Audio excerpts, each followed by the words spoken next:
See if we can get YouTube to work. See if they unlocked us. Oh, man, that'd be great. What a bunch of scumbags. Pieces of shit. We got one like. I don't know how. Damn. Oh, yeah, we're on there. Smoking dope. Can't hold us down forever. Shooting dice. Hell yeah. Stabbing motherfuckers. That's what I'm about. I dare YouTube to try some stuff like this on me again.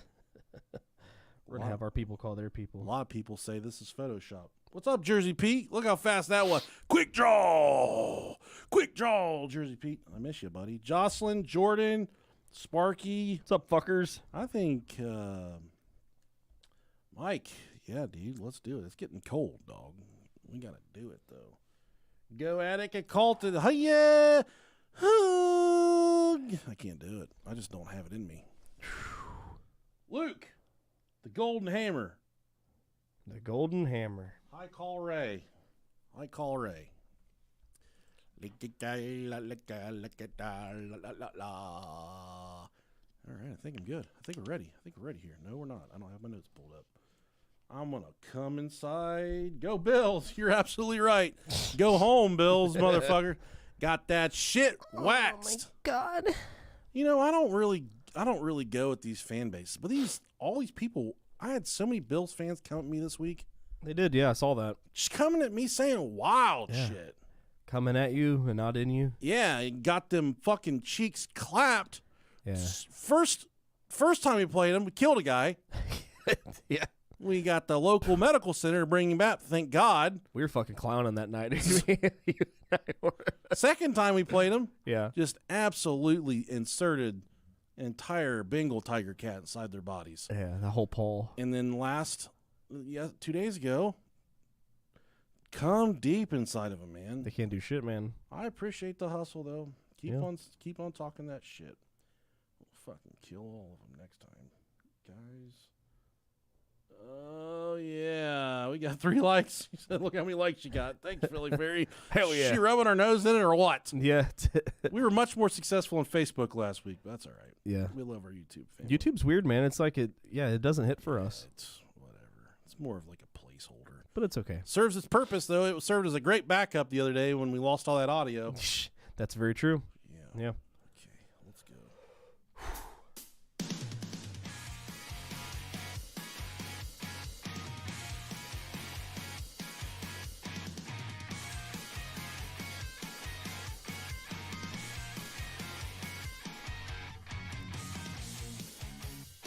If your wife makes you dress up like a kitty cat and shit in a box, and you're fucking tired of it, you've come to the right podcast. Hello, everyone. Welcome to the Brohio podcast. Hi. I am the delicious Nicolicious. I'm Bert. What's up, guys? How's everybody fucking doing? Rob Diggity Dangle Dog. Fucking ready to party. Let's Corn fucking party. Cob Rob Dog. Oh, yeah. Got a big old sausage on it. Fucking big, hairy, and angry. Pissed off at the world. Hey, guys, we're happy to have you here. If you've never listened before, we're 2 guys in a basement. Think like back when Howard Stern was good, and then take a little bit of Coast to Coast AM and you mix it together, and that's us. It's like a fucking dumb love child, but better. Stronger, more powerful. Imagine having a kid so dumb and so powerful that he just moves stuff for you, and that's all he does. Yeah, we're kind of like Leonardo DiCaprio and What's Eating Gilbert's Grapes. I watched that. I'll tell you, that would be funny content. And if you are waiting for your Patreon shout out, Patreon is severely debilitated right now, so I can't even get in there and pull the names out. He's fucking struggling. Yeah, it is not good. So everybody's like, "Where's my sticker?"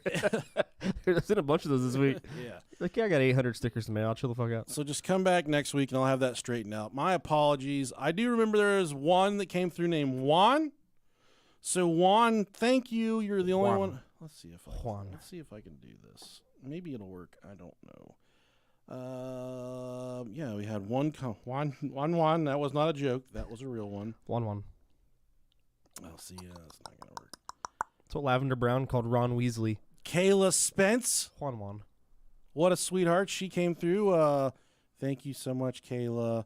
You're amazing. Caden Grady. That sounds like it might be a 6-year-old, so you might want to give mom and dad's debit card back if you were able to get into the Brohio podcast. Yeah. Liz Goss, she's a longtime listener of the show. She's wonderful. She's been with us since the very beginning. She's the best. How about Gerald Hillsman? Thank you, Gerald, for your Patreon pledge. Doggy Fresh. Hell yeah. The all-powerful Doggy Fresh. Almost Froggy Fresh, but We're Doggy going to Fresh. make out with him, and he does not have any clue. I love Doggy Style, so hopefully Doggy Fresh is cool with Doggy Style. Yeah. Dan Fugate. Dan the man, I think he was actually at the live show, maybe. Yeah. And he just was a ball of cum and sunshine. Hey, we got one in here. Guy Williams, who sent me $20 to give my grandma Summer's Eve. Yeah, I did. I remember that. And then Nikki Zielinski. Thank you, Nikki. You're my sister from another mister. And Alex Vanderhayden. Ooh, that's a rich name. My name is Alex Vanderhayden. You can't hide money with a name like that. How about Daniel Mancuso? Oh, hell yeah. He's not a woman. He's a Mancuso. All right. Mm. Dan the man with the plan. I'm just going through these emails here. I don't know if Meet the 2-inch Punisher just became a patron. I just pledged I'm a patron of our own podcast. And then we got Peyton. Thank you, Peyton. You're the absolute best. Loved you in Indianapolis. Solid work there, Peyton. I loved you in One Tree Hill as well. What about those are some fine ass ladies. Never watched it. Tree Hill. Never watched it. What? Yeah, never seen a single episode of it. You're a fucking coward. Yeah, man. I'm sorry. Yeah. So I'm gonna stop there, but we're gonna go back through these next week too, just to make Okay. sure we got them. Sure, Those sure. are just from we might have missed a couple. They'll get two. You get two. Twofers. Two times. Hell yeah. Let's say, first off, December 9th, 2023, we're going to be live at the Lucky Star Brewery Yeah. in Miamisburg, Ohio. It is. Some of you are saying, oh, wow, I've been really wanting to see them live. I think it's going to be really exciting. That's someone thinking to themselves. Yeah. But I don't have the money. To go see these guys. What would you say to that for the people that don't necessarily have the spare funds to go to pay for a live show ticket? What's significant about this live show, Roberto? Nothing to fucking lose. You fucking just drive there, man. It's free. Yeah, you get food. You can get food. Like I said, we did a bro talk before this. Just like I said, you go there. Worst case, mediocre entertainment. Best case, you get a good dinner and some drinks. Have some fucking tacos. Who doesn't like tacos? It's free. It's free. There's nachos. There's queso. Yeah. There's some games in the back. Gay games. Yeah, there's fucking stuff. Us. Yeah, there's us. There's us. There's cool And I'll people. Tell you what. It's a good time. I will, everybody that comes, friends, family, loved ones, gonna kiss everyone in the mouth that night. That's so fucking hot. What if we can get your mom to come out and we can rag on her? That'd be fucking cool. Think she'd leave? Probably. Yeah. Fuck this shit. I knew I hated him. My mom and dad would probably come. I'm sure they would, yeah. Oh, my dad would be over the moon to be there. I think your mom would be too scared to come. I feel like she would be afraid you'd try to talk to her. Oh no, she'd have fun. She would. I'll talk to them and see if they'll come. They'll sign some autographs and shit. Yeah. Famous people. Yep. How about this New Jersey custodian, Rob Dog? Yeah, I wonder if Pete knows him. New Jersey custodian performed sex acts with school cafeteria objects, according to CCPO. Wow. Look, he's got fucking eyeliner on. Yeah, he does, man. He looks pretty good. Picked him up at the club. Soft-ass cheeks on him. Yeah. Butt cheeks. That's what I was going to ask. Let's see what they have to say. Custodial work can get dirty, but... Pete said he doesn't know him, by the way. Okay. But one South Jersey school employee performed a series of lewd and harmful acts that weren't part of the job description, authorities announced Friday. Huh. Giovanni Emplaziri, a school custodian in Upper Deerfield. I think that's where he's at. Huh? Pete. Oh. I hear him talk about Deerfield. He's a local custodian in Upper Deerfield Township. Shared videos of himself performing sexual acts with inanimate objects around Elizabeth Moore School, officials said. He also contaminated food and cafeteria utensils with saliva, urine, feces, and bleach, according to the Cumberland County Prosecutor's Office, CCPO. Implaziri faces several charges, including second-degree official misconduct. He was placed in the Cumberland County Jail pending a detention hearing. The investigation began after the school received multiple anonymous tips about disturbing videos in a group chat on Telegram.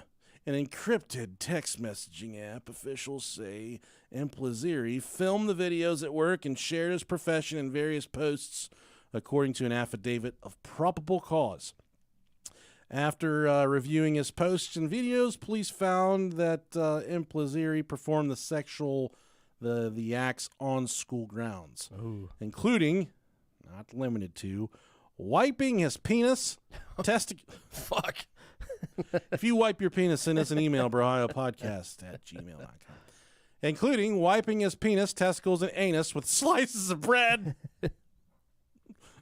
Oh, man. Shitty toast. And various utensils and items around the school. God damn it. Spitting on bread and putting it back in the container to be later served to school children. Oh, what a dickhead. Masturbating and urinating on pillows and kitchen bowls. Fuck. Goddamn, boy. You! Shake me out! No! He's trying to add his own batter to the recipe. Spraying bleach into cucumber containers that was later served to students. Bleach? I hope he fucking dies. Good Lord. Implaziri, 25 years old, has worked as a custodian for Upper Deerfield Township School since September 1st, 2019. What's worse, that or fucking a kid? Which one would have been worse for him to do? I mean, either one. I want the dude ran over by a tank. Yeah, exactly. The district has fully cooperated with authorities and is working closely with health officials to ensure that the food products in question have been discarded. Oh, my God. What an asshole.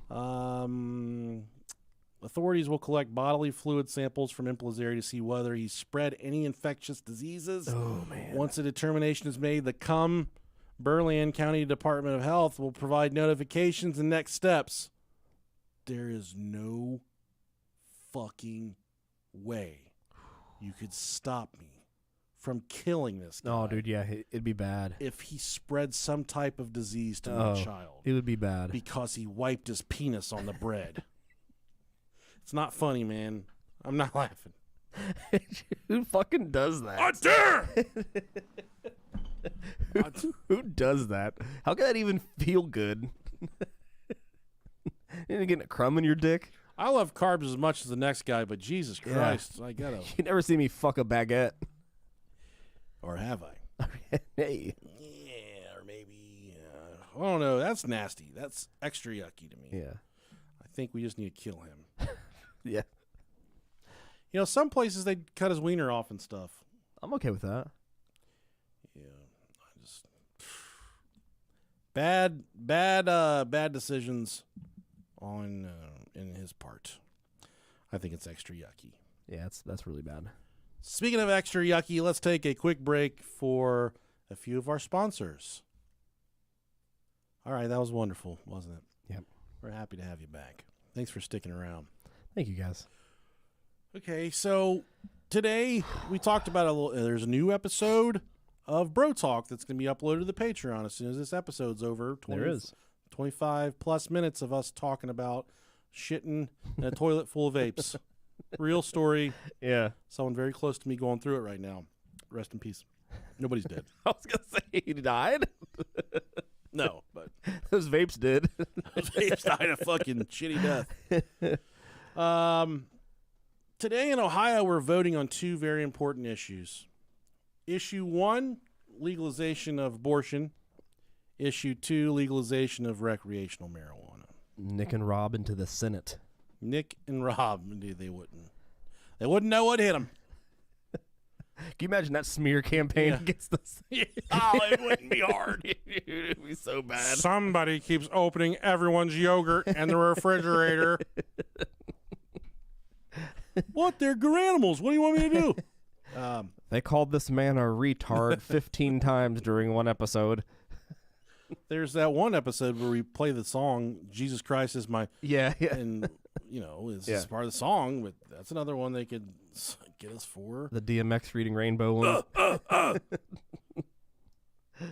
We're bad people, but Yeah. you're here, and if you're here with us, that means you're bad too. You like the party.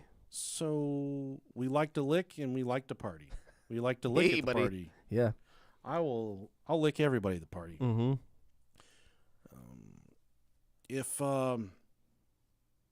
So we got issue 1, the abortion. Yep. Issue 2 is the legalization of marijuana.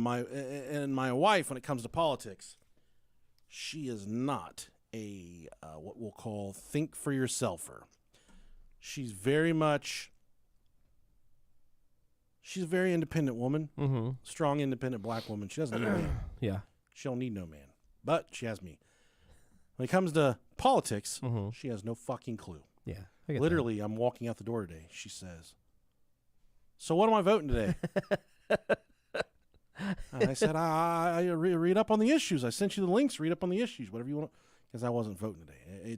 I don't care. Yeah. People are still going to smoke their weed, and as far as the abortion stuff, I care, but not enough to not do the podcast tonight. Okay, that's what was important to me. Being here with you was what was important to me. Yeah. I feel a certain kind of way about both issues, but it doesn't Sure. matter. It doesn't matter. Yeah. And she said, "What am I voting?" And I said, "Whatever the fuck you want to vote for. I mean, it's your ballot. It's got your driver's license attached to it." Yes on both. Yeah. Well, yeah, but I'll say it. anyway, brother.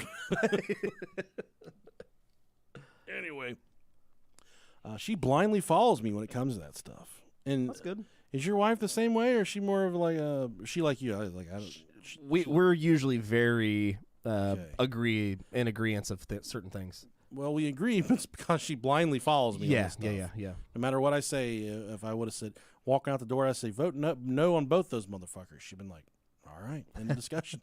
Yeah. We're voting no. We're not killing babies, and we ain't smoking no weed. Dude, I'll tell you what. I'm so fucking glad this is over because the amount of spam texts that I've been getting about Oh my these God. issues is All it's day. unreal. The past week, I've replied stop to so many text I have messages. to- just today, it was. I had 3 today. Oh, I probably had 40 or 50. Really? Yeah. God damn, they're getting you worse than me. It's I got 372 unread text messages. Just Holy fuck, dude. Dude, that would drive me insane. it's upsetting. Dude. I've had this phone number since I was 13. I don't want to get rid of it, but I'm nearing the point to where I'm thinking about it. Fuck. But I encourage. What I'm saying is, I encourage everyone to think for yourself and make your own decisions, even if your husband wants you to vote a certain way. I encourage you to make your own decisions, think for yourself, do your own research. Just tell him you voted one way. What the fuck's he gonna do? Go check your ballot? Beat you up. Well, if that's the case, I know don't- lots of cops that beat their wives. Damn. Got him. Protect and serve up this right fucking. No, I'm just kidding. I honestly don't know any cops that beat their wives. I don't know too many cops, but I mean a lot of guys I used to work with. But they're all old and retiring now. Honestly, Or divorced because they beat their wives. divorced. Yeah, their wives got taken away from them. Children's Services took them. That was another thing. I know a lot of cops I work with had mail order brides. Really? People they met on deployments and stuff. They just brought home with them, Hell yeah, and they just regret it because they're crazy. man. Yeah, so the subject of this episode, Jeffrey Lash. And boy, is this a story. This is a twisty, turny, wild ride. So try and stay with me. I'm going to do my best to keep the names kind of organized here. Yeah. A lot of players here, but on July 4th, 2015, the world was introduced to a story that seemed straight out of a Hollywood thriller. The life and death of Jeffrey Lash. It's filled with secrets, intrigue, and unanswered questions. A lot of unanswered questions, and we'll answer all those questions because that's what we do. We don't speculate, we regulate, Rob. Ooh, I like that. So, Lash was a man who lived in the shadows, and his passing left behind more questions than answers. Jeffrey Lash was a spy, Ooh. a post 9/11 covert operative, a reptilian alien, that mostly lived off of raw, bloody meat. Oh, dude, I'm about it. Let's fucking go. Some of you are already saying, hey, this is fake. No, this guy is fucking real. He's dead. There's a police report. He's a real deal. He's a real alien, real CIA operative, real reptilian. Spy. Don't forget Look at the cover art from the episode, and you can actually see his reptile eyes and his tongue. It looks like a pussy on his mouth. Is it, though? Would you put that past me? I feel like you got to edit that out. If you go back, and how many of our cover arts have Jerry Polly and With the weasel. a semi-transparent Jerry Polly hidden back there? Those are my favorite things ever. For a while, we just talked for like 30 minutes after the episode and figure out how to hide them in it. Or we would put the person's face, Jerry's face, over the person that we're talking about. There's a lot of investigative journalists that have tried to pin down what all happened to Jeffrey Alan Lash, and this is just one of the investigative journalists. This is a Freedom of Information Act that they submitted to the CIA, Counterintelligence Agency of the United States government. The CIA replied and said, although you have provided some of the identifying information required before we can effectively search our files on an individual, we still need additional data before we can begin processing your request. The author further stated the agency requires some evidence of Lash's death, although also requires Lash's date and place of birth, as well as date and place of death, which, by the way, was actually provided during the initial request. Quote, without that data, we may be unable to distinguish between individuals with same or similar names. Robert Alan Lash is it's a different name. That's a combination. It's hard to mistake.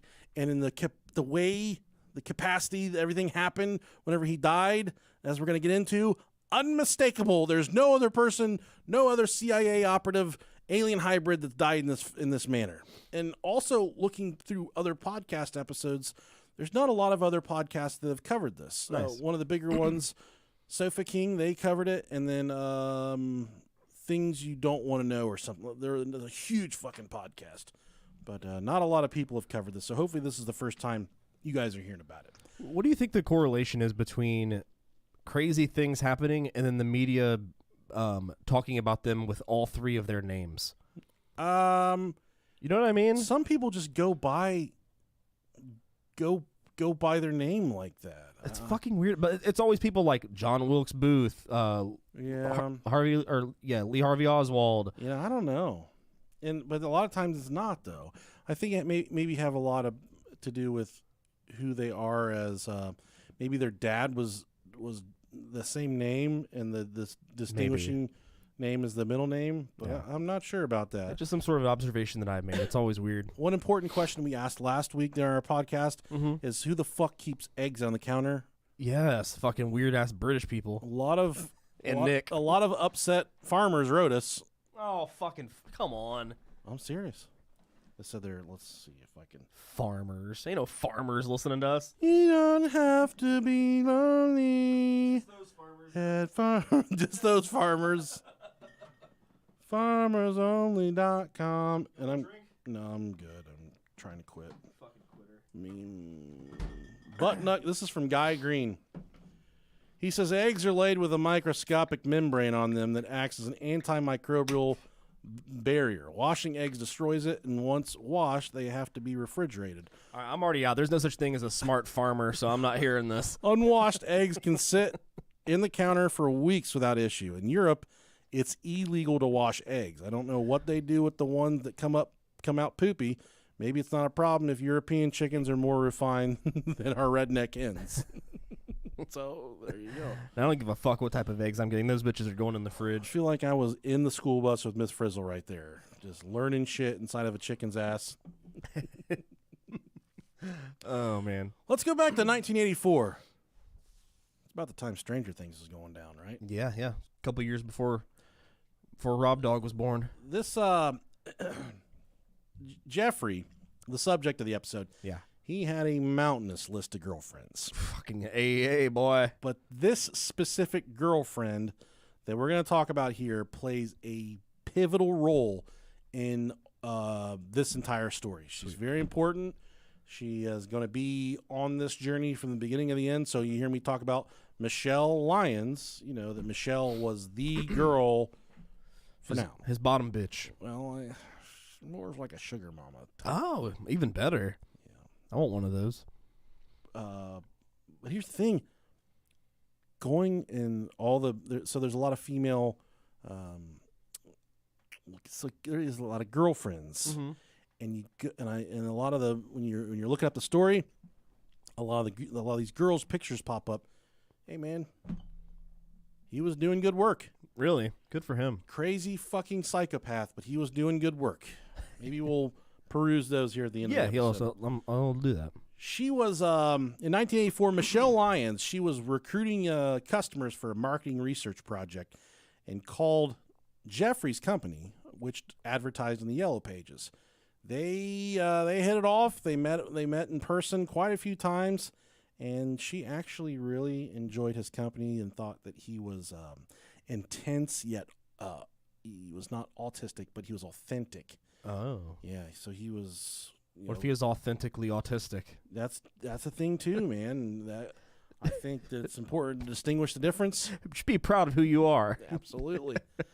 But he was, described as being really intense but authentic. She really liked the thing she liked the most about him is he was a very intentional listener. He focused, and women like that, dude. I can hear my wife's butt cheeks slapping together whenever she's telling me something I don't care about. Yeah. And I just look into her eyes and with like a fucking half-cocked smile, I can hear the moisture coming out of her. And not a lot of this is good. We haven't done we got to do a Battlefield of Love real soon. Yeah, it's been a minute. This is good Battlefield of Love advice. Gents, set the phone down, look away from the TV, make some deep, concentrated eye contact. When your wife is trying to tell you something, make her feel like she's the only person in the universe, and she's going to make your dick feel real good. Ain't that right? Yeah. Yeah. You know it's right. Everyone listening knows it's right. And although there's so many women listening right now just saying, he's right, I just want to be heard, I just want to be listened to, I want to be paid attention to. They like to be. You got to give them some attention. They like it. Sometimes, though, you just don't fucking care. Let's be honest. They're not like these chickens. You can't go washing their eggs. I don't know what that means. Sometimes you just want to look at it and just be like, you know what, I get why you're telling me this, but I don't care. I rarely pull that card. I just kind of gaze away. That's usually what I She's do, like, too. you playing golf on your phone? I'm too scared to say that. Yeah, I am. Yeah. Playing golf. The couch isn't comfortable. Quit fucking caring a long time ago. The one thing about Jeffrey, man, he was a wild dude. He was just really angry, pissed off all the time. He was upset about the Biden thing before that was ever a thing. He just, Him becoming president, or? Well, I'm just saying. Okay. That same mold. Paraphrasing. Politically mad all the time. This is 84 and government's trying to fuck us in the butt. Yeah. Which they are, but sure, yeah. You can't let it affect you like this. Yeah. But they made, Michelle and Jeffrey, they made a beautiful agreement. She promised to teach him love and communication, and he, in return, would show her commitment and excellence. Okay. That's what his promise to her was. She was hopeful because Michelle had come from a very, let's just say, rocky line of relationships that she just escaping. But at some point in time, you got to stop and ask yourself, why do I keep on going through so many lovers? What's not lovable about me? Do I stink? Do I have bad breath? Do I me shaving my pubes in the sink, does that affect the person that's here with me? You got to ask yourself what you're doing wrong at some point if you're going through all these men like paper towels. Or vice versa. If you're a man, you can't keep a girlfriend. Hey, am I stinky? Am I giving her attention? Am I looking her in the fucking eye when she wants to be talked to? Am I lasting longer than 30 seconds in the bedroom? That's very important. If you can do that, good for you. Good luck. That WAP that's out there, man, tell you about it. One thing, something very strange about all this. Jeffrey Alan Lash was exceptionally secretive about his family, almost to the point Michelle would pry. She'd pry and pry. She'd say, what the well, you know what? Tell me about your dad. Tell me about your mom, your siblings. What's going on? And he'd say, God damn it! Quit asking me about my fucking brother. Don't ask me about my dad. My dad's gay. Quit asking me questions about my family. My dad's gay. I hate my family. Damn, dude. This guy's me. Yeah, he is. But then he would also follow it up with, it was actually safer if she didn't know about his family. Oh, shit. Some deep, dark secrets that just better off her not knowing about. Yeah, damn. He told her he was, at this point, he said, you know what? There's not a lot I can tell you about my family, but I am in love with you enough to tell you some things about myself. He told her, he said, I'm a former government agent with a top secret security clearance. Okay, right there, red flags. Fucking red flags. Well, hold on. And that's, he said he performed counterterrorism operations, hostage rescues. He could be like, I really like hamburgers. Yeah, I own a Dairy Queen. Casablanca's my favorite movie. No, he fucking comes out with, I'm a fucking former government agent. I am a former government agent with a top secret security. He's Jesse Ventura is what he was. Yeah. He said he performed counterterrorism operations, hostage rescues, anti-harassment issues, and on occasion, he rescued people from cults. Dude, this guy's a fucking... He's a bad dude. He's a BBD, Joe, man. He is BBD.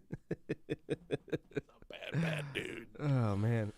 He was on, and he told her as well, he said he was on a mission to save the world, he said. His company that he worked for employed a team of highly skilled, dangerous operatives who were intensely loyal to him. And what the message he was trying to convey to her was, hey, I'm a pretty fucking important dude. I am way more important than anyone you've ever been around your entire life. Yeah. And that's the message that he was trying to get through to her. Don't fuck with me. Don't cross me the wrong way, because I'm someone in the government that's very important. And if you do something bad to me, I will make something bad happen to you. And that's not how it started, but it would eventually get to that where he would threaten her. He's, you keep talking that shit, bitch, and I'm going to get you fucking whacked. She thought that he worked for the government, not just the government. She thought that he's top secret security clearance, counterterrorism operations. He's a goddamn Navy SEAL, man. He's a bad mamma jamma. It's like he'd wear one of them shirts nowadays where the guys that wear it say, I may seem like a quiet man, but if you come for me or my family, I will put you underground. Like those fucking dudes. You may not know it, but when I'm behind you in line at Target, when I'm behind you in line, I have a gun. And I've jerked off multiple times the thought of killing someone inside of an Arby's. And I'm not afraid to come. I'm not afraid to pull the gun out. And I'll save you because I'm a sheepdog. And sheepdogs fight. Wait, what do they say? You're a sheep. And I'm the sheep keeper. I don't know what they say. Did you see that one video? I'm a wolf. It's kind of like an older video, but it's like this kid who's getting fucking picked on. He's just a nerdy fucking kid with super skinny and tall. And he has glasses on and shit. And he's like, you can make fun of me, but just know you're making fun of a future U.S. Marine.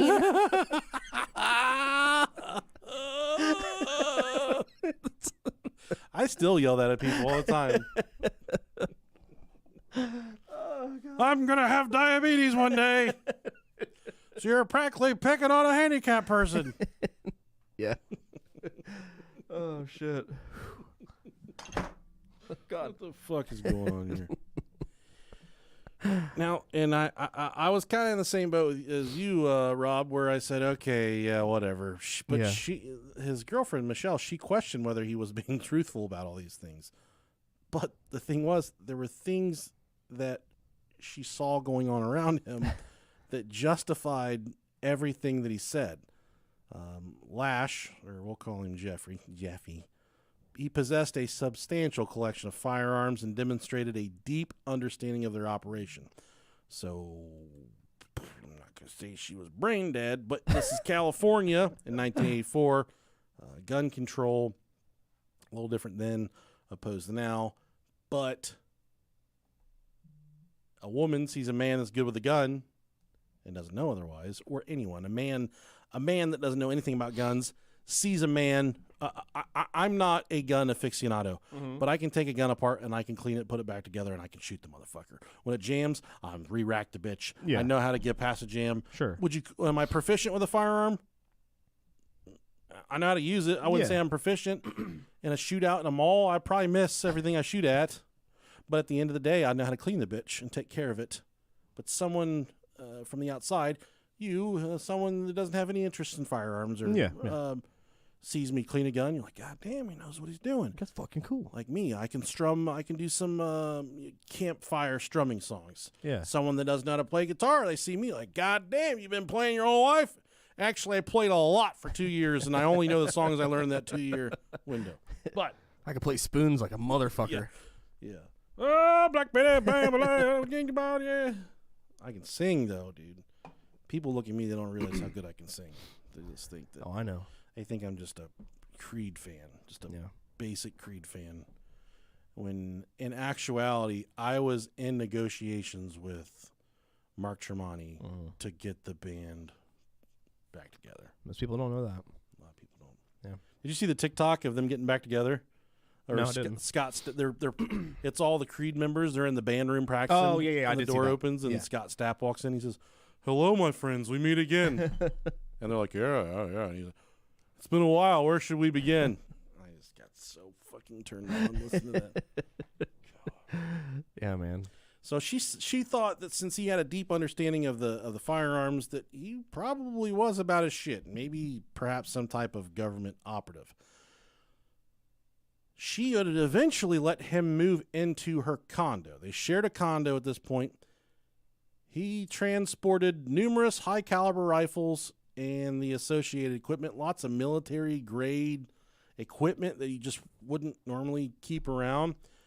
During a conversation that they were sharing, he casually mentioned his company's ownership of an entire building in Beverly Hills where a dedicated team operated around the clock.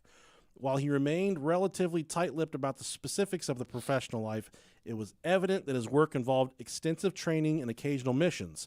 Nevertheless, like any ordinary individual, Jeffrey adhered to a regular routine, leaving for work in the morning and returning home at night. He had some strange quirks, though. But that's the thing.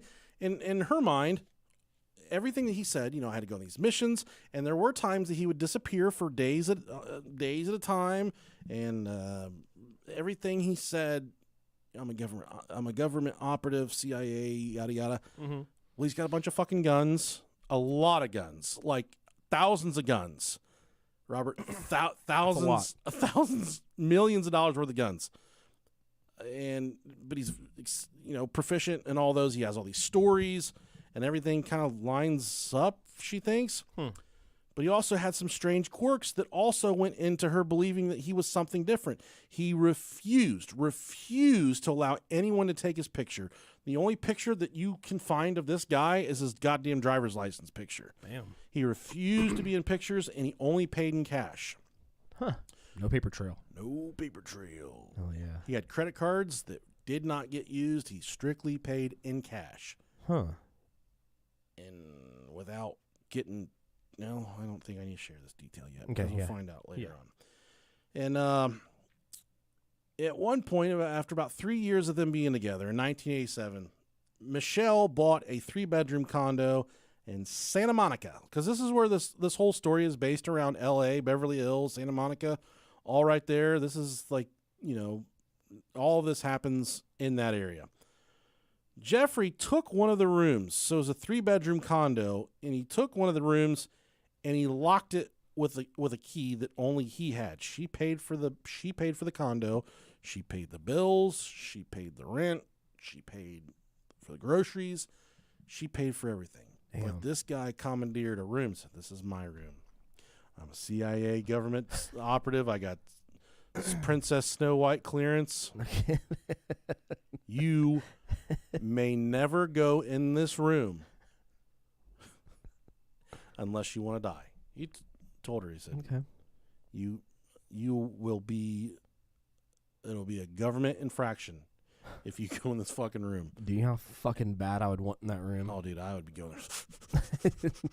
Would be coming on everything. He said, Yeah. oh, I went in my room that you're not supposed to be in, and there's fucking cum. There's cum on my table, Michelle.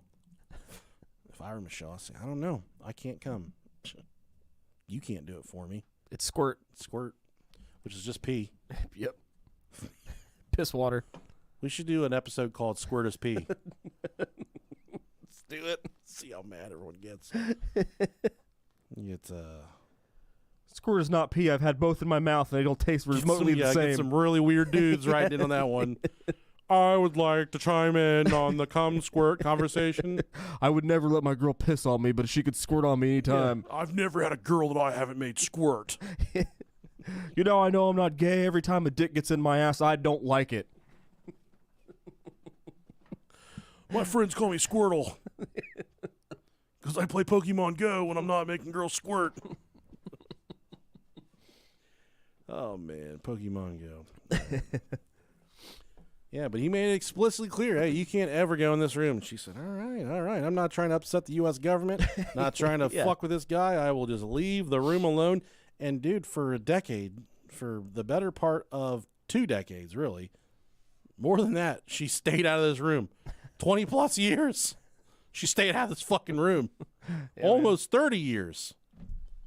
But they would go on weekend shooting trips to the Mojave Desert, and whenever they would go on these shooting, he would take Michelle on these shooting trips. Mm-hmm. She fucking hated it, but she knew that he liked it, and she would go with him and watch him shoot guns in the desert.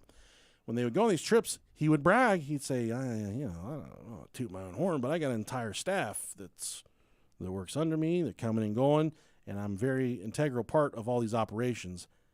And if something ever happens to me, they're coming for you because they know it. Oh, damn. Made it clear. They know that I have someone in my life. They know who you are. They know all about you. They know that if something happens to me, you're the first person they're coming for.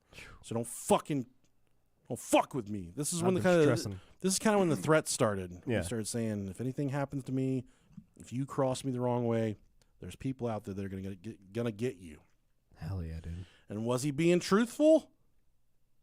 The maddening part of the story, when we get to the end of it, he might have been truthful.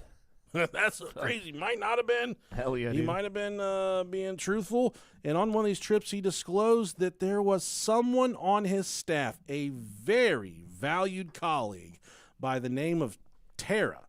Tara was a psychic healer who was the most valued person on his payroll, and that it was someone that worked under him. But the name Tara got thrown around a lot, how important Tara was to these operations.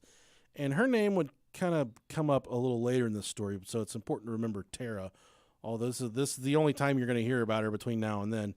He spoke candidly to Michelle. He said, hey, I got a psychic healer that works on my team.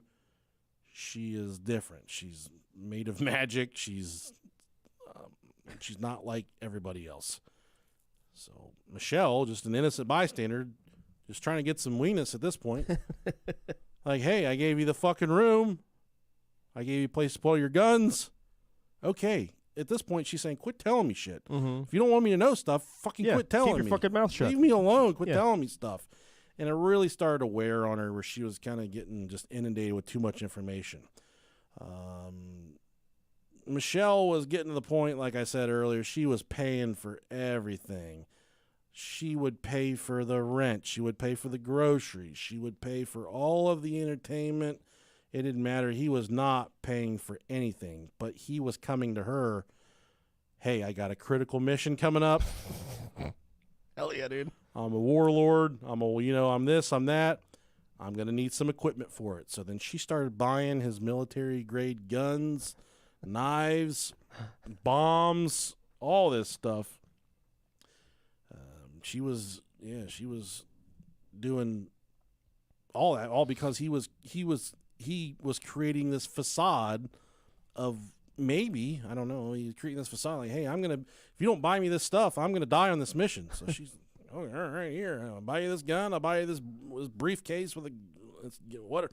And he accumulated the amount of gaslighting the fuck out of the amount of stuff that he accumulated over the years is truly staggering. And we're gonna get there a little later on. But yeah, bills, firearms, entertainment. She paid for all of it. Manipulator. And then one time, he asked for something really weird, and I think it was honestly he was trying to put together. At the time of his death, they recovered a truck that could operate on land and underwater, and it was bulletproof. Fuck yeah, dude, that's cool. He had this in his possession, all right? Hell yeah. And it didn't state exactly in this part of the story what he'd asked for, but he asked for something really weird, like a fucking rail gun or just something off the wall. And she said, "What, are you some kind of fucking alien or something?" And that's when he spilled the beans. He got really emotional, really upset, and said, "There's something I gotta tell you." And that's when he came clean about the fact that I want some waffles that no matter how much syrup you put on them, they still stay crispy. They don't get soggy. Bring those here. I'm buying them. Yeah. Dude. This is when he came clean and said, "I'm actually an alien hybrid as well. Hell yeah. I'm not only a counterterrorism agent of the government. I'm not only a secret CIA government operative, but I am also a space ranger." He told her that he was a reptilian human hybrid. Okay. All this time, this fucking guy is only eating raw meat, bloody raw meat. So This dude's a fucking trip, man. when she would see him eat, she'd say, "God damn, what's wrong with this guy? What's wrong with him?" He's like a fucking kennel dog. And if you caught an alien, you say, "Hey, hey pal, how you want to eat?" And if the alien just like, Just throw beef at it. you'd probably just get some raw meat, right? Yeah, Like a yeah. big old hunk of bison, bloody and shit. They would go to restaurants and they'd say, "Madam, what can I get you?" She'd say, I'll have your 16-ounce ribeye, medium rare, with the herb crusted potatoes." They say, "Okay." They go to him. They say, "What can we get you?" Say, "Bring me a piece of filet mignon." This is true. They would go to restaurants and the servers would say, "What would you like?" And he'd say, "I would like a filet mignon." And they'd say, "How would you like it cooked?" "I don't want it cooked." It's like what fucking Jersey Pete ordered. We went out to eat with him. And they would bring him out a raw hunk of beef, uncooked, fresh out of the refrigerator. Oh, that's awesome, man. So in her mind, yeah, I'm a secret government agent. I'm an operative. I'm this. I'm that. All these crazy things. You're right. And you said at the beginning, so why the fuck would she believe all this? Well, he's eating raw meat. That's true. He's got all these guns. Yeah.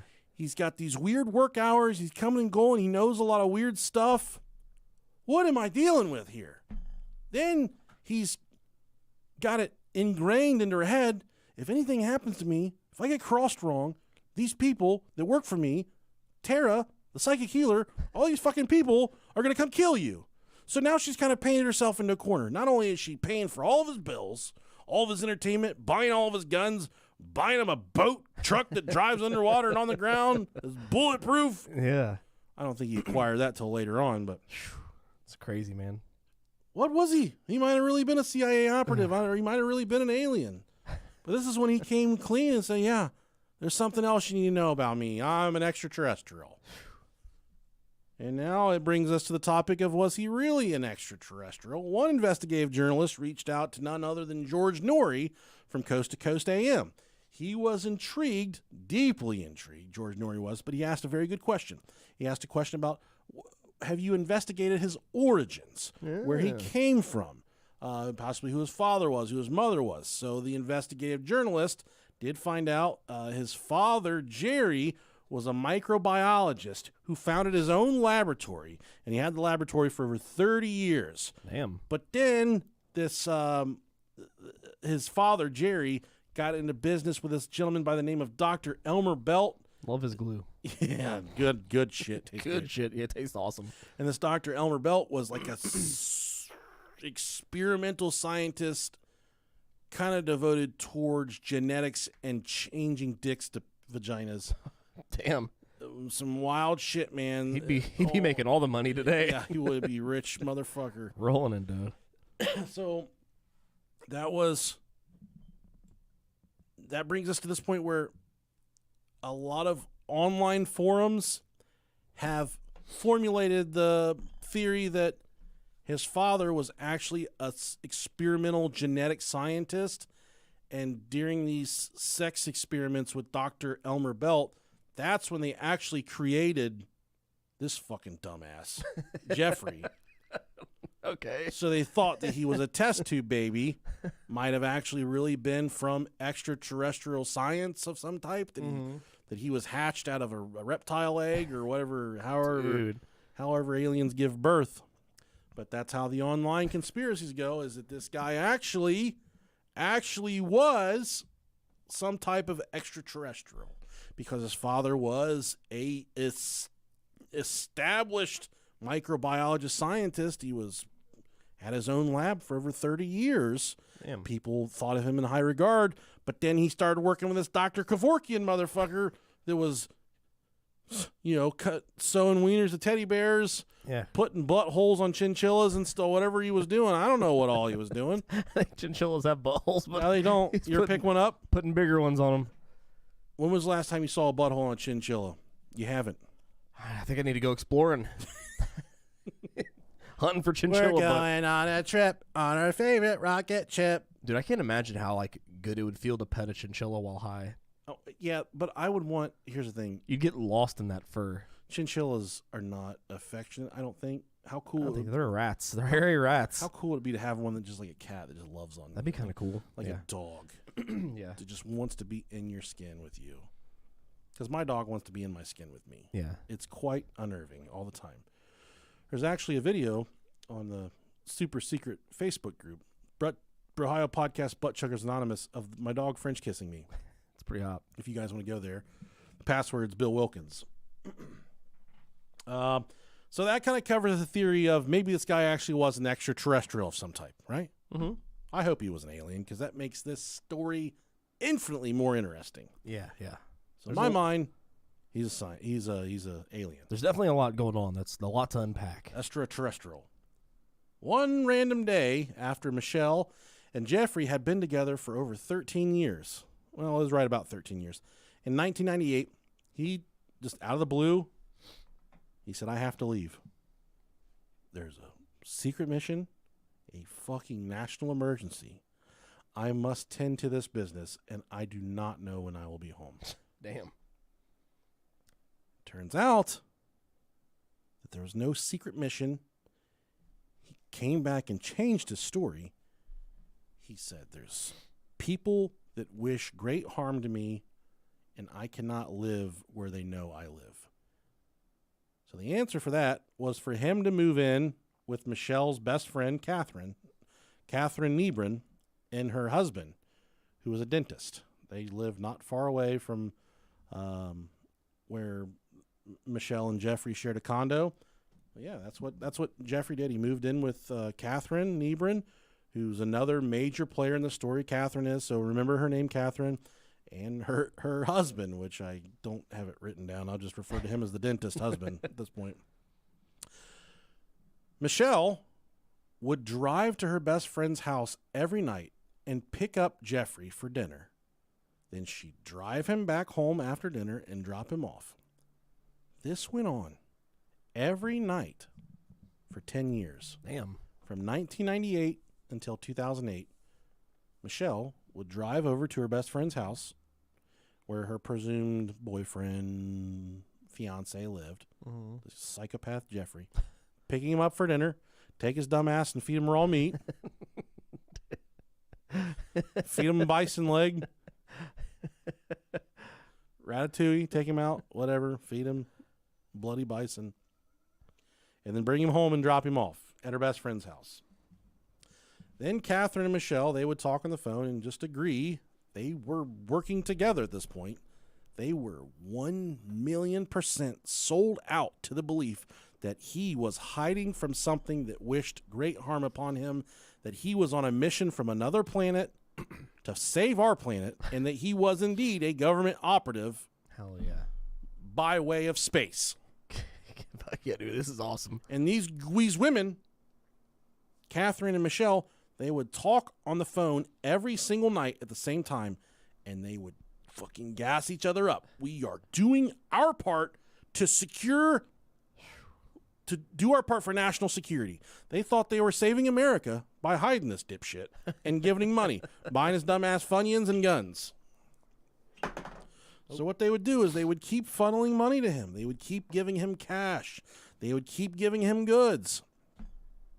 From 2008 until when Jeffrey finally passed away in 2014, I think that's what it was. Michelle made her nightly journey to I think it was Palisades Drive, which was a lot.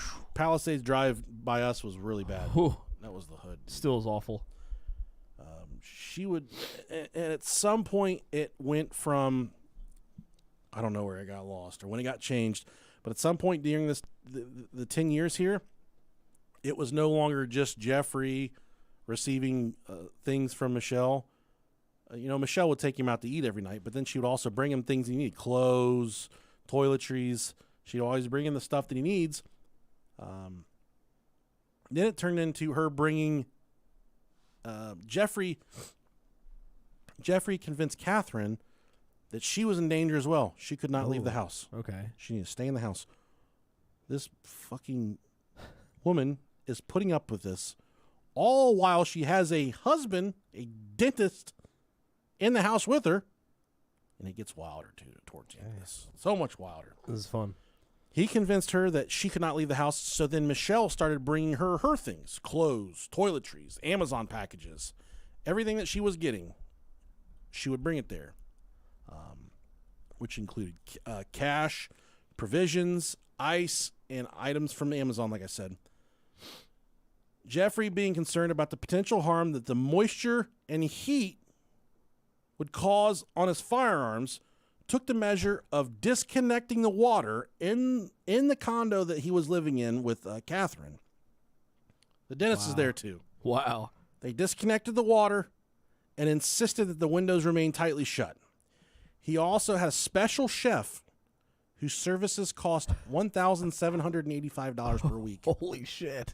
And Michelle continued to foot the bill for that, all while For raw meat? all while he was living with her best friend. Oh, dude. This was originally intended to be a short-term arrangement. Michelle continued to fund whatever he was doing for 7 years. Additionally, she invested in 2 healing frequency machines, each priced at $12,000, and covered annual storage fees of $9,800 for an entire decade. Wow. In total, Michelle Lyons, who currently operates a successful computer consulting firm, estimated that her contribution amounted to $1.8 million. Wow. Dude, this guy must have had the fucking golden wiener, man. He was an alien. He had the alien dick. Damn. In return for her deliveries, Jeffrey and Catherine provided Michelle with trash bags. So she would come drop off ice, food, Amazon packages. And you know what they would give her in return? Fucking trash bags full of garbage. The garbage bags were labeled normal, elsewhere, or elsewhere separate. What? She had to distribute the trash bags in various locations. So normal trash bags could be thrown away any place. It's so fucking weird, dude. What the hell? I told you. This is so strange. I texted you earlier. Said this is a wild one, right? Yeah. Holy fuck, dude. And the other trash bag said elsewhere, which means she had to take that trash bag someplace else, not with the normal stuff. Man, this is hurting my head. And then the third trash bags would say elsewhere separate. You couldn't throw that stuff away with elsewhere or normal. Yeah. She would spend half her fucking day driving around Los Angeles looking for dumpsters to throw away this trash in separate dumpsters. That's crazy, dude. She couldn't throw them away together. I'd throw all this shit together. I'm a lazy bastard. Yeah. I'd walk straight to the curb and throw them on the curb together. Mm-hmm. Over the years, Michelle gained an extensive knowledge of dumpster sites across the West Side, Hell yeah. which she referred to as her repertoire. Jeffrey relayed a similar version of the story to Catherine and Catherine's husband, echoing what he had previously shared with Michelle. He claimed, right, so he's living there with them. He's got their water disconnected. He's got their windows sealed shut. Jesus, dude.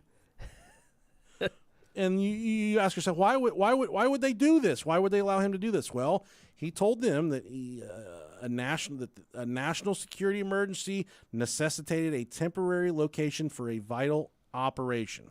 Much like his approach with Michelle, Jeffrey isolated Catherine and her dentist husband within the confines of their own home. Legal documents that were later filed in 2016 revealed that eventually the dentist had enough of this shit. He divorced Catherine. Good. 2000, the documents filed in 2016 reveal that following their divorce, Catherine and her ex-husband doctor, dentist, separately lodged complaints against Jeffrey's estate, alleging a concentrated campaign against them that blended charm, intimidation, and outright threats. Shortly after Jeffrey moved in with Catherine and her dentist husband, Jeffrey meticulously partitioned their condominium, creating a virtual labyrinth. So there was parts of their own house they weren't allowed to go in. Dude, this guy. He turned the entire condo into a maze. He put up partitions, walls, curtains, and they weren't allowed to look around the curtains. And there was only a defined path they're allowed to walk. They had to stay in certain parts of the condo. This is fucking cool, man. I know, man. I'm not gonna lie, this guy's kind of fucking cool. Cool. Catherine described in the lawsuit that she slept on a yoga mat in the bathroom and used a bath mat as a pillow. Holy fuck! You can close the toilet though. It's like the fucking part in Borat when he's like, "King of the castle, king of the castle." That's just him in his room. She further alleged that Jeffrey subjected her to physical abuse, striking her between 8 and 10 times, while also issuing fines as punishment for his perceived behavior. Stop. He would when they did something that he didn't like, He'd find them in their own house. and these ignorant fuckers would pay. Oh my god. They'd pay money to him, What the fuck? like a goddamn swear jar. Holy shit. They'd say, this alien walking through the house. They'd say, I don't like the way you threw the food out. And then that's things that he would get upset about, is the way they throw stuff away. And when they would, open windows or open the door for too long, he would subject them to fines. And That's these crazy. idiots would pay him the fines, even though that he was living in their home free of charge. No rent, no bills. Damn, dude. All while this other woman he has, Michelle, is paying for him to have a private chef, buying him trucks that operate in the water and on land that are bulletproof. My fucking truck wouldn't even work on the land. I think. That's its only job. Well, I'll get that bitch to work on the water. Can't get that fucker to swim. At one point, he had like 12 to 15 vehicles in his name. That's insane. And he didn't have a job, Rob. He didn't have a job, allegedly. Dude. I'm jealous of this retard, man. I know.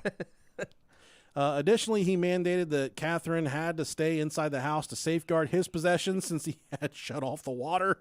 As a result, they had to rely on the neighbors' hospitality for showers.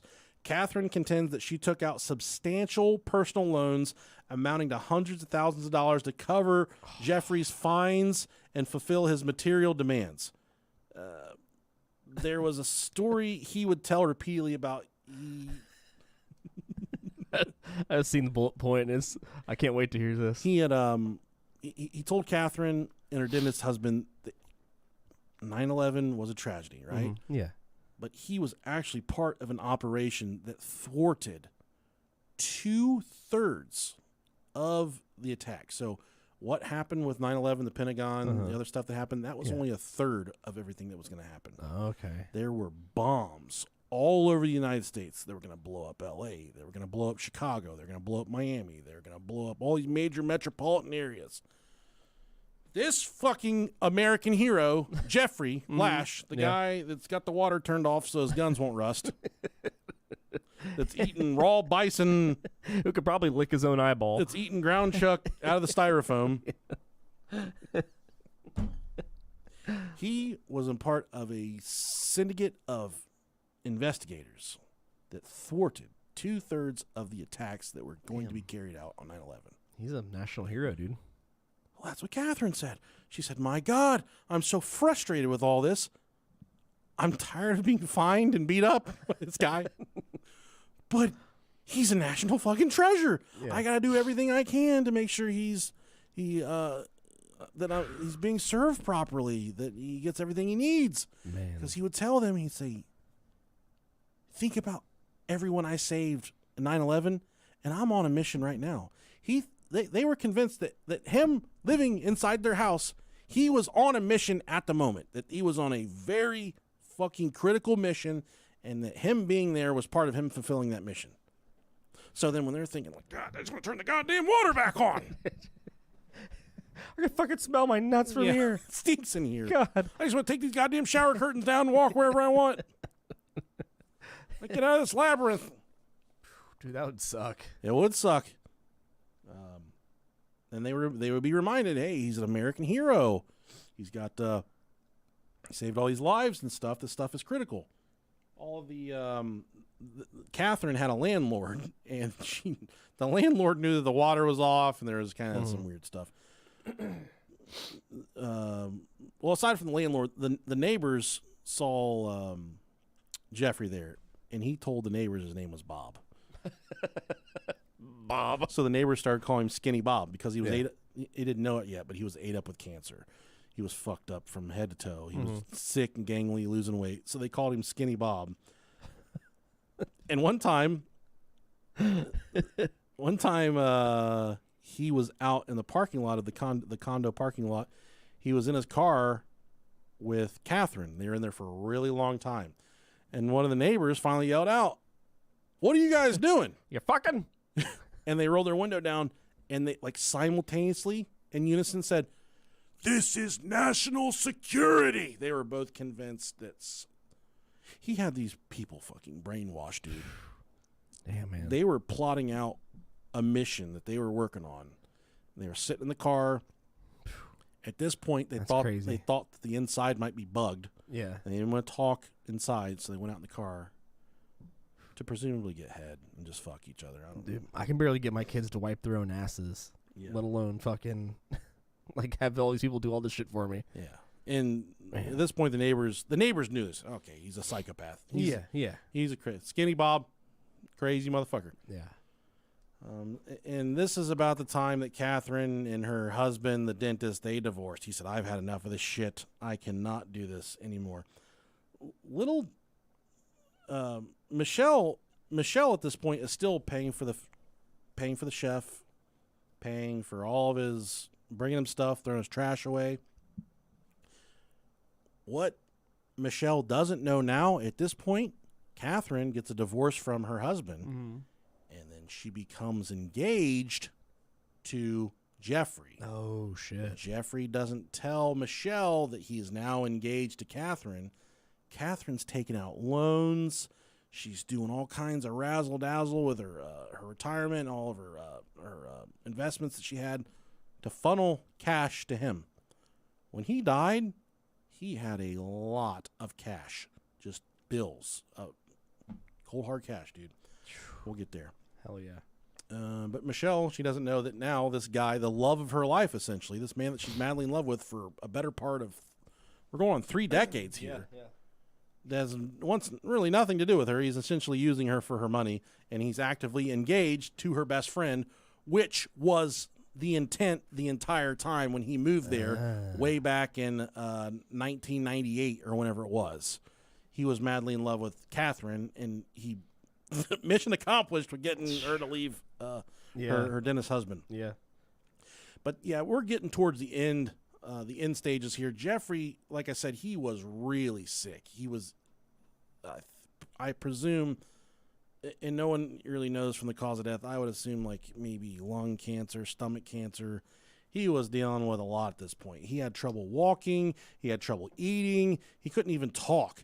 Catherine needed help managing. So she had a lot of stuff going on. She was a property owner. She had a couple small businesses. She needed a little help kind of doing all the paperwork while she took care of his dumbass because he's fucking dying or whatever. Yeah. So she went ahead and she hired a personal assistant, a young woman. This was 2015. A young woman from Oxnard. They named this city after a cow's penis. Oxnard, California. If you've ever eaten Oxnard, send us an email. Brian, I guess. That's good. She hired a young assistant by the name of Dawn Vadbunker, who was These fucking last names are awful. Vadbunker. This was a really strange arrangement because she hired Dawn sight unseen. Okay. They never met. Okay.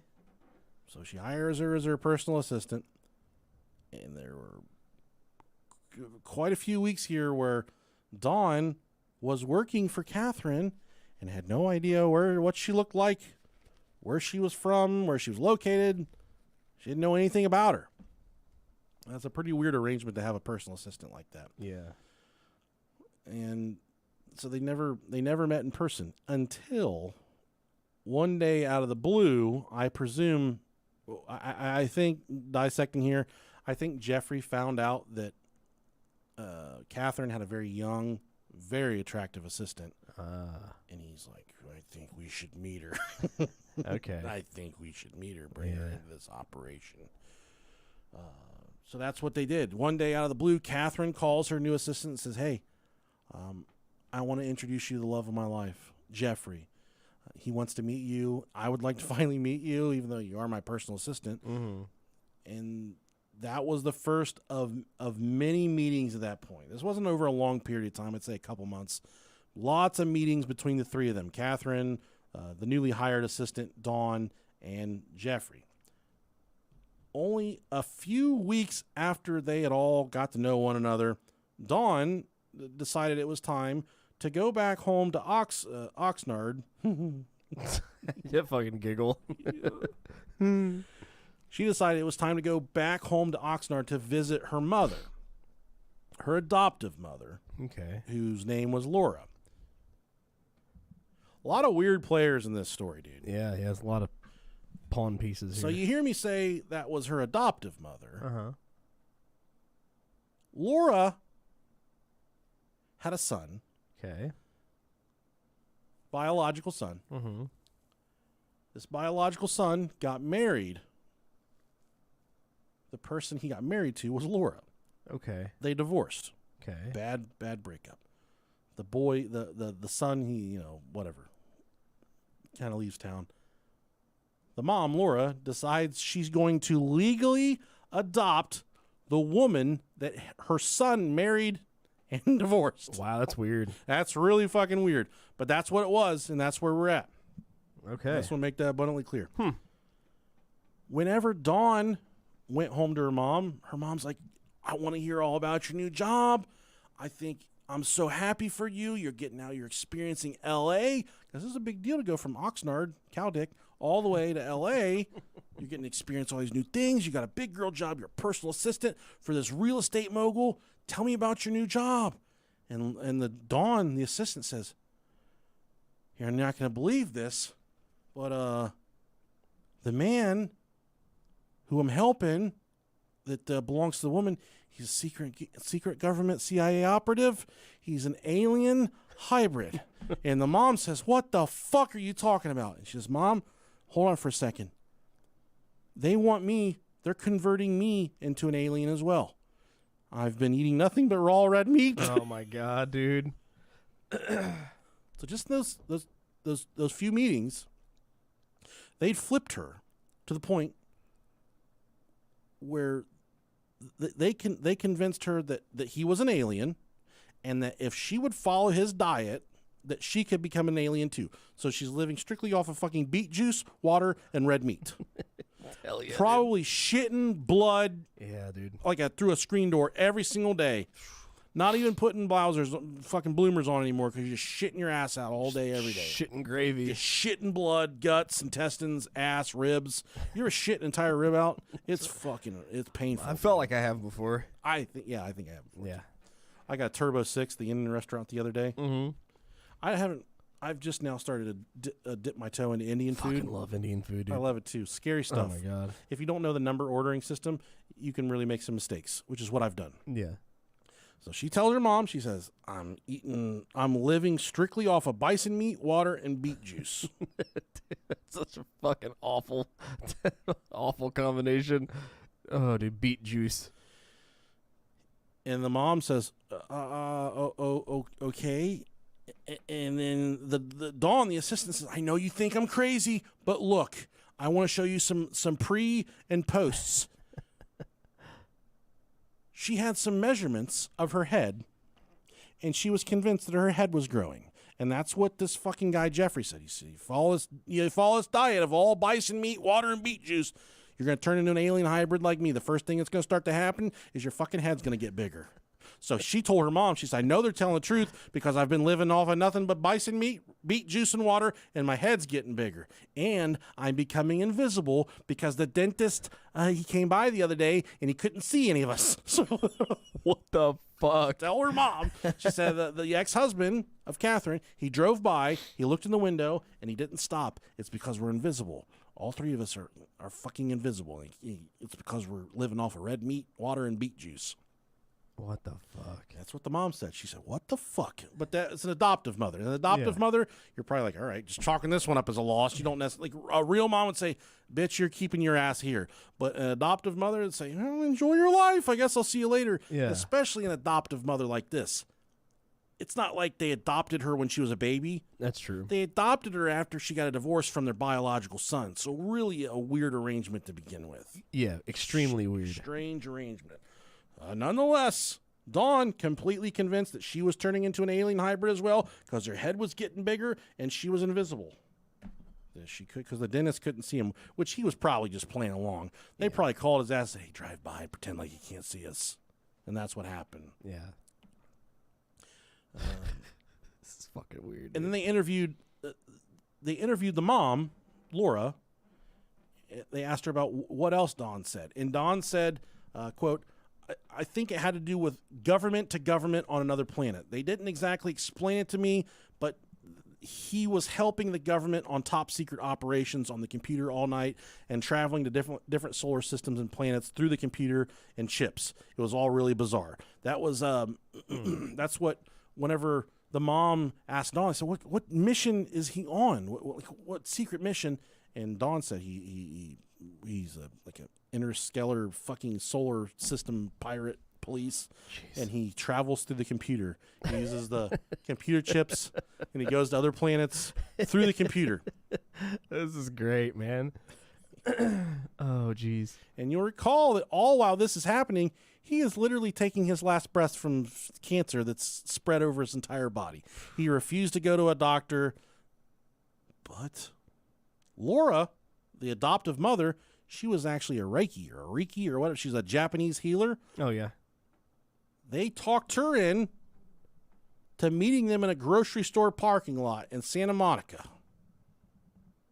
so that she could do some natural healing on Jeffrey.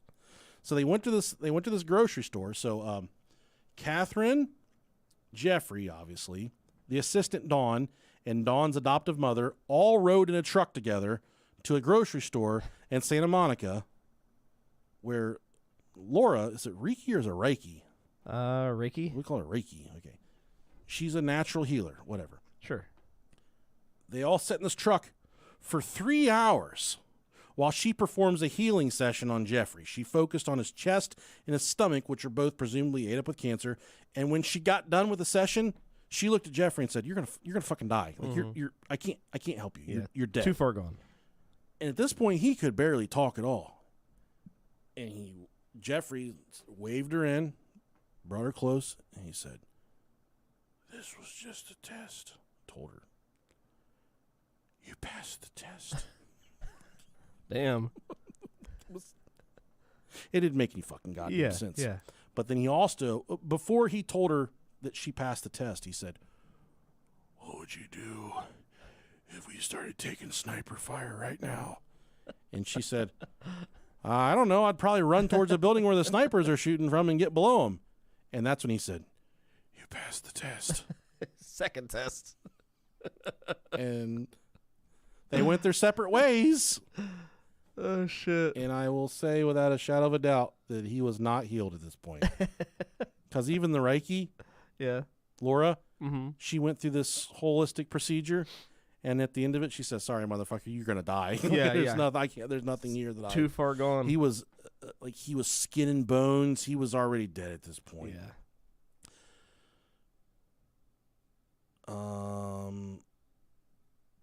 Jeffrey gave specific instructions to Catherine and Michelle on what he wanted to happen to his body whenever he died. Oh, hell yeah.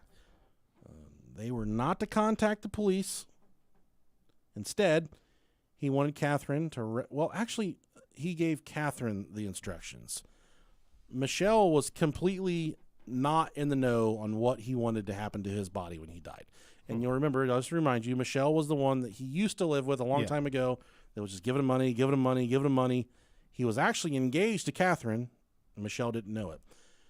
He gave Catherine specific instructions in the event of his death. She was not to contact the police. Instead, he wanted her to wrap his body in blankets and leave it in his car to be found, which is exactly what she did when on July 4th, 2015, he was at a restaurant with the both of them. He essentially walked outside and collapsed and died. It took his last breath. Catherine called her ex-husband, the dentist, who rushed to help. He tried to administer CPR for, I think, 30-plus minutes. Damn. But Jeffrey was dead. They chose not to call 911. Per Jeffrey's instructions, Catherine and her assistant, Dawn, wrapped Jeffrey in blankets, closed the tinted windows of his vehicle, and drove the car to the Palisades. And whenever they describe the Palisades, it's a really well-to-do area. I think there's Chris Bosh, the NBA player. Yeah, There's a lot of celebrities, Sure. MTV celebrities, a lot of people that live over there. They locked the doors, and they took off. They left him there in his vehicle. Quote, Catherine said, "I just wanted to get the fuck out of Dodge." Catherine fled with her new assistant to the Pacific Northwest, Oregon to be specific. Okay. Laura, the adoptive mother, said, "Hey, I know all this weird stuff. My daughter was hanging out with these people. It was weird stuff going on, and I haven't heard from her in a while." So Laura reached out to the police and filed a missing persons report for her adoptive daughter, Dawn. Police actually located Dawn in Oregon at a hotel, and which at that point she wasn't endangered, but she did tell the police. She said, "Relay the message back to my mom that she was with like-minded people." Okay. This entire time this is going on, Jeffrey, the fucking solar warden, is rolled up like a burrito, stuffed in his back seat in his Ford Explorer with the windows rolled up. Oh, dude. He's fucking that burrito's cooking, baby. Stinking. Burrito's cooking. Rats, poop, piss, bubbles. Bubbles? Yeah, meanwhile, no one knows that the alien hybrid is dead, rolled up in a blanket on a swanky Beverly Hills side street. Reflecting back, Laura said that she didn't believe the alien hybrid shit, but this is so strange, Rob.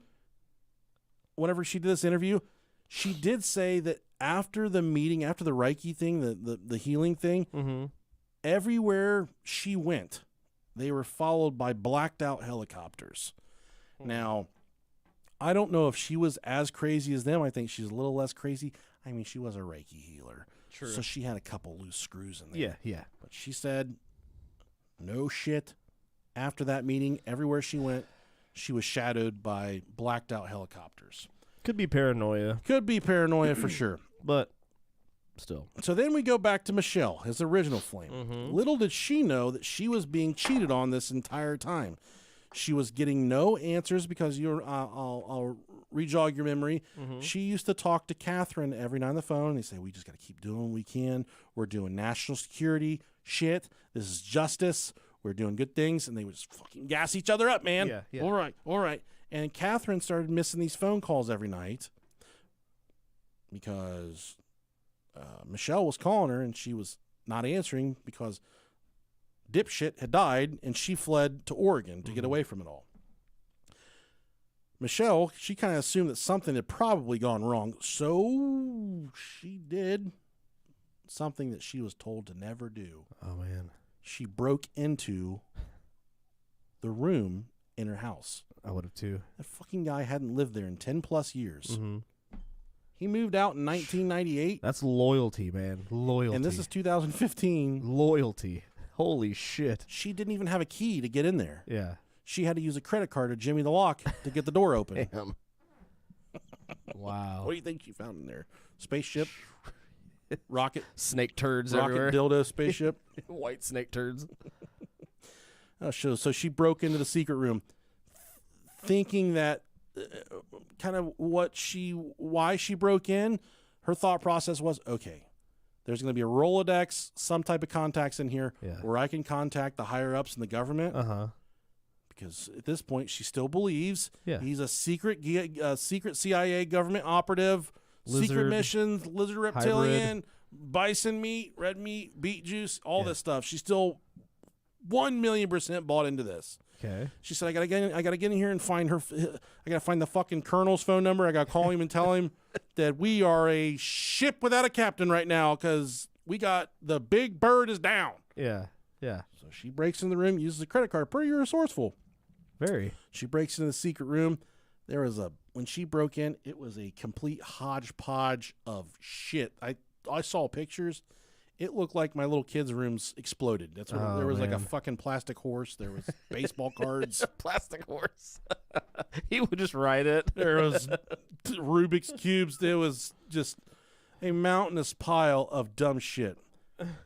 What she also found was direct links to about 6 other women. There were love letters, Oh, shit. pictures, personalized cards, and cassette tapes. Oh, damn. Because back then, what he had done to Catherine and Michelle by getting them to buy him stuff, he was doing this to about 6 other women, and none of them knew about one another. Oh, shit. And he wouldn't talk on the phones with some of them, but he would want to do dirty talk with them, so he'd make them send cassettes. Dude. Of them like fucking beating their pussies and stuff. And that took me back to like AOL days. Yeah. Did you ever do cyber sex? No, I never got to. I had one girlfriend that always wanted to do it. Yeah. Like, God fucking damn it. So I had to get on the internet.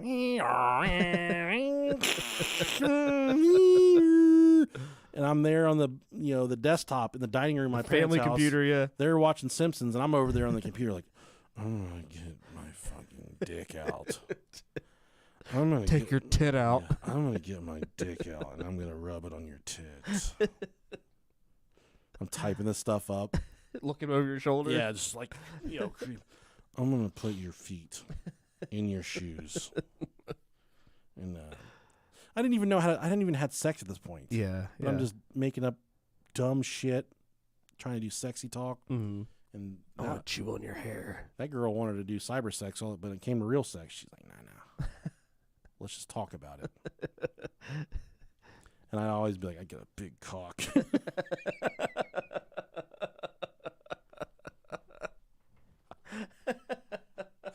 got a real stinking big cock. I got a big stinky dick. It's so fucking hard and fucking can't even get a boner yet. I wish she'd have put in the cyber sex that her vagina stunk really bad because I found that out the hard way. I just wish one time she'd been like, oh, I got a real clammy. Oh, God. It smells like lake sturgeon. I got a real juicy clit. I hope you like oysters, fat boy. Mom, come over here. What does this mean? Help me turn this off.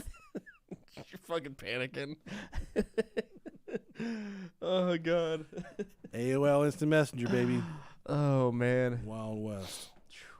Hope you like fish farms, fat boy. I remember I'd just be like trying to like casually like, hey, what are you doing later? Yeah, yeah. And then she'd be like, your parents out of the room. I'm like, motherfucker. You knew exactly what was happening. Yeah, it was not stimulating to me at all. It's like a chore. I got a huge wee-wee. Nasty girl. Oh, God. I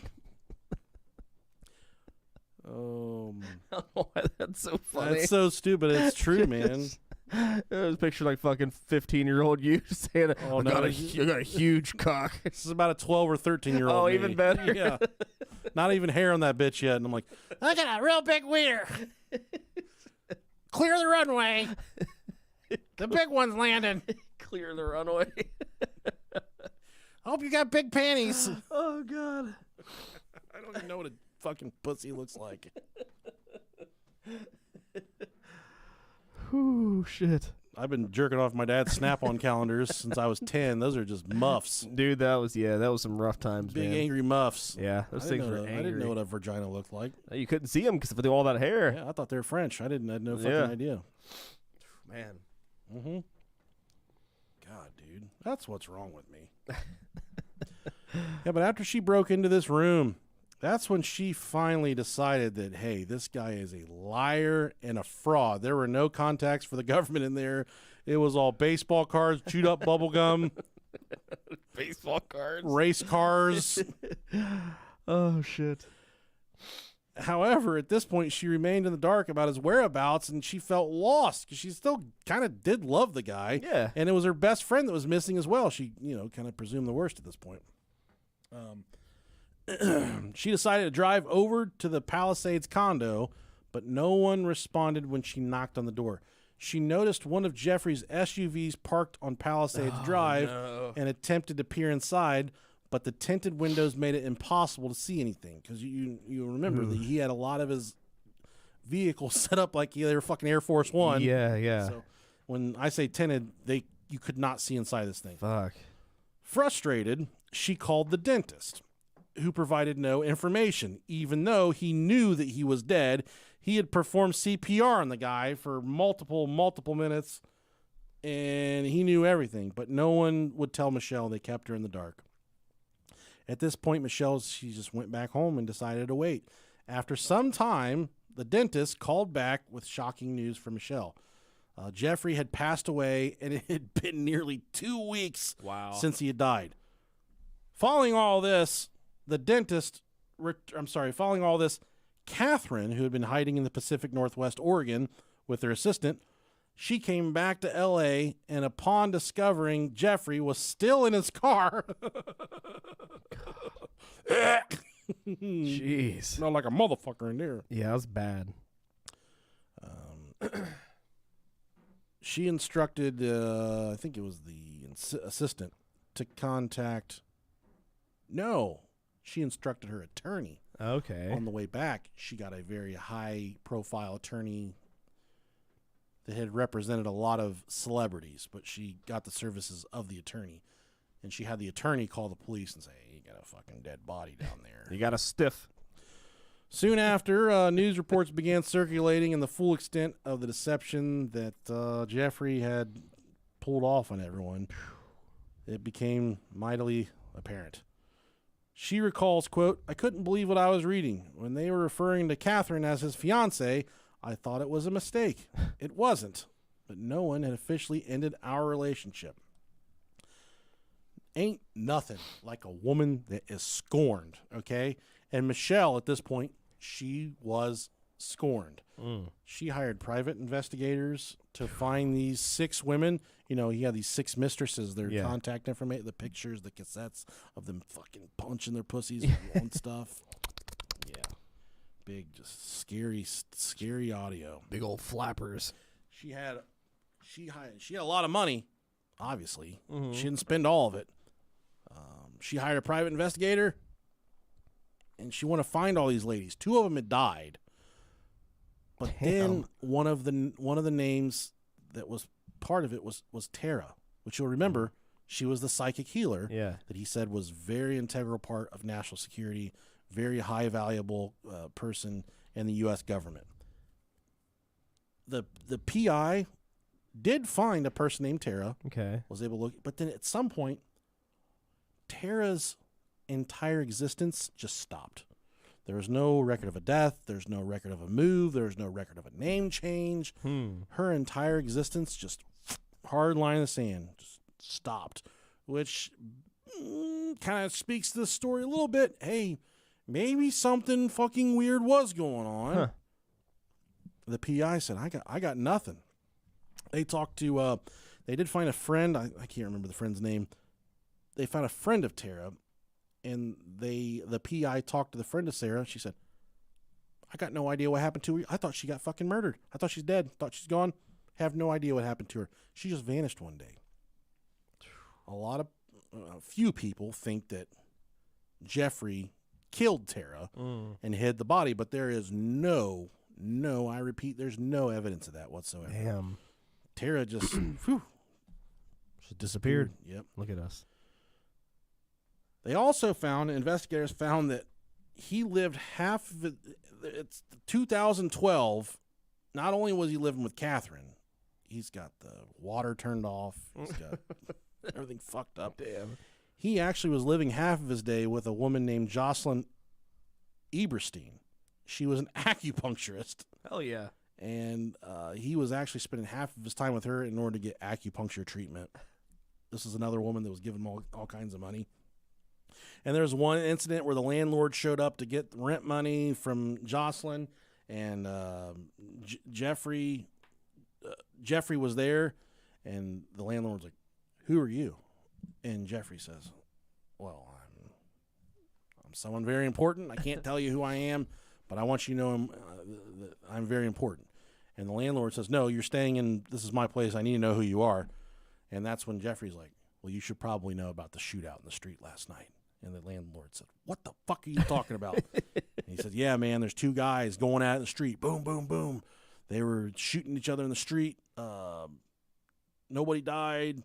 I chased them off." Just kind of changing the subject off of who the fuck you are. So this landlord says, "Oh, thanks for keeping an eye on the place, I guess." And that was the end of it. Like, okay, but who the fuck are you, sir? Yeah, and then one day Jeffrey was speeding over to her house when he smashed into a truck in the neighbor's yard, in front of the neighbor's house. It was a Lexus SUV, and he was just trying to. I don't know what he was doing. At this point, he's just so close to dying. He wasn't really close to dying here yet. He was just a wild fucking idiot. Yeah. But he was going to her house, and when he pulled up on the side of the street, he ran into the back of a Lexus SUV, pushing it into a curb and snapping both wheels off of an axle. Ooh. The crash also totaled another neighbor's BMW.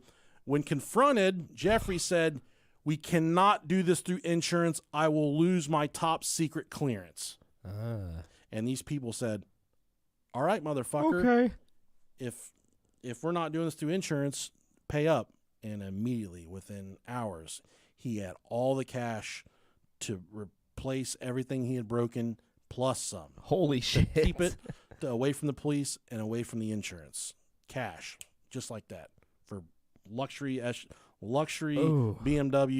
luxury Lexuses, SUVs. Damn. He's got it like that. That cash right away. Nice. The coroner that did the autopsy on Jeffrey found that he had died at the age of 60 of natural causes, but his corpse was so decomposed that a conclusive determination of what actually killed him in his final years was problematic. They couldn't really figure out, because he was in a tortilla fortress in the back of his SUV for 2 weeks. Yeah. Man, I bet that fajita was sizzling. And the police started to do their investigation of the place that he lived at with Catherine. They found that he owned over 1,200 guns. Oh, my God. 6.5 tons of ammo and explosive material. Holy shit. He had 12 cars, including a bulletproof one worth over $100,000. He also had another truck that was equipped to drive underwater, on land, and was also bulletproof. How does that even happen? I still don't understand that. He did not have a job. This guy. J-O-B, no. He had to have that alien money then, dude. He's playing with fucking star credits and shit. Yeah. Wow. He's using star crunches. I'll do a lot for a Star Crunch. Fuck yeah, man. Pay me in that in fudge rounds. Yeah. And the landlords, the people that kind of knew, and a lot of people that knew of his comings and goings, said that he drove a new car every month, brand new car every single month, and none of these cars ever had plates. They never had proper license, driver's plate, like plates on them. No plates at all, not even 30-day tags, just no license plates. Damn. His estate was worth over $5 million. Wow. At the time of his death. The only people, the next of kin he had were some cousins that lived in California, and people in California, not any, whatever. We won't debate it. People in California don't like guns very much. There's a lot of people in California that do like guns. The cousins that were set to inherit his, I think that out of the $5 million, he had close to $300 in cold hard cash just sitting around. Damn. With no job. He was not a drug dealer. That's crazy. He was not, no businesses, no business ventures. Just had this money. All fucking Playboy or something. I don't know what it was. So the other potentially $4.7 million was all in vehicles and guns. Now his cousins, who were set to inherit his estate, said, "We don't want the money. Cut the guns up. Cut the fucking cars up." Everyone kind of hated him so much that fuck, I would have sold that shit. Well, they hated guns so much that they wanted all the millions of dollars worth of guns that he owned, 1,200 guns. They wanted all the guns cut up. Hell no, dude. Destroyed, and that's what happened. Pansies. He never filed a tax return. He never had a job. The police still to this day have no idea how he paid for all this stuff, where all this money come from. That's crazy. Because you'll remember, people spent a lot of money on him. The private chef. Yeah. The Amazon packages, but that's not part of his value when he died. Yeah. There was other money besides that coming in from someplace. And to this day, when these investigative journalists fill out these Freedom of Information Acts, like the CIA, we don't know who you're talking about. The L.A. Police Department, refusal to give the police report because it's still in an investigatory capacity. They refuse to give out the police reports. They won't release the reports from the federal government or the local law enforcement. Nobody knows how this guy accumulated all this wealth. We know that he was essentially a small cult leader. That's crazy. Possibly an alien. He was a wild one. Good for him, man. Jeffrey Allen Lash. Rest in peace. R.I.P. alien dumbass. He had these women washed. Buddy. That's wild, dude. He even had the dentist living in a fucking without water, a rat maze with no water. Yeah, this guy's he's a real one. I think there was some type of court proceedings where the dentist had to face a bunch of creditors. And when he faced his creditors, he brought this topic to light. Yeah. He said that for like an entire year he was sleeping in a chair at his dentist office because he didn't have enough money to get his own place from all of his money being spent on this guy. Yeah. That's sad, dude. It is sad. But you make your bed, you lay in it. That's true. He said that he had a gun held to his head and had money taken from him by this guy. Wouldn't have been hard to get a gun with 1,200 of them laying around the house. Right. That's fucking crazy, dude. 1,200 guns. Jeffrey Allen Lash. A lot of these pictures are online from where they raided. He's got fucking sniper rifles. Shit. He's got long guns. He's got short guns. Oh my God. Mountainous piles of guns. Damn. Look at that. Handguns. Just got it all. He's got there's the truck that he was dead in. Oh, hell yeah. Had him rolled up like a... What a piece tortilla. of shit car. That's the assistant. Holy shit. Damn. Yeah, man. That's the... I can't be for certain, but I believe that might be Catherine. Wow. Yeah. Damn, dude. I told you he was doing well for himself. Good for him. Holy shit. I think the belief was he was also madly in love with the assistant as well. Look at her. Yep. Damn, man. A bunch of fucking idiots. All of these people are just them are in a sack of dicks. Plumb morons. Wow, this is crazy. This is a good one. That is that's Michelle. Okay. Babe? Yeah. 60. I mean, she's in her 60s, but to be older, yeah. Beautiful people. Yeah. Jeffrey, if you can hear us in Nebula, wherever you're at. Squirt is pee. That's the message. Just remember. What if there's some aliens trying to dial us in right now and they finally get the frequency dialed in? They're like, and then the boss walks over and they hold up the headphones and they just get, squirt is pee, is pee, is pee. They're just like, beep. Next channel. Keep it moving. Yeah. Hell yeah, man. I told you, man, this is a wild story. It is wild, dude. And this is a hard one to break down because there's no real, like, yeah, I mean, there was not a lot, but there was so much. Yeah, yeah. It sucks just he dies, like, you don't really find anything out. Oh, he's dead, all right. Well, I think he might not be dead. He could have paid them to fake his own death for him. He disappeared with that fucking shaman bitch. He did. With that Reiki. Reiki. I was showing Reiki me. Faith heal me. I want to be faith healed. Hell yeah, dude. So many guns. That's a lot of guns, man. And one of the investigative journalists that was just obsessed with this told the neighbors, take pictures. I want to, because the police weren't letting her do anything around the crime scene, obviously. Right. So she started reaching out to the neighbors to take pictures for me. And the neighbors started sending pictures to her. They said, this guy is something different because all the people taking the guns don't look like cops. They were people in coveralls and biohazard suits.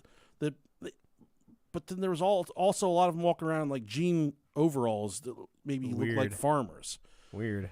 But then also I read from one of the news outlets that they had to process the scene in biohazard suits and stuff because he had so many chemicals that were used for bombs and whatnot that there was so much of it that they couldn't remove it all. They just had to detonate it there and there where it sat. Damn. Yep. This dude's fucking wild. Hell yeah. I got bombs, bitches, beet juice, bisons. All the bees. Got all the bees. Hell yeah, man. All right, well, it's dinner time for me. Yeah, I got to piss like wild crazy. One. So we'll talk to you guys soon. It felt good to get back to an episode that wasn't just, copy and paste. Yeah, this was a good one. I like this. This guy was crazy. Thank you guys so much for listening, and we'll see you next week. Love you. See ya. Squirt is pee. Squirt is pee. Jeffrey. I'm getting the fuck out of here. I got to piss. I got to go home. Bye, YouTube. See ya. All right, YouTube. Thanks for sticking around this long. Hey, guys. All right. We'll talk to you soon, guys. Bye.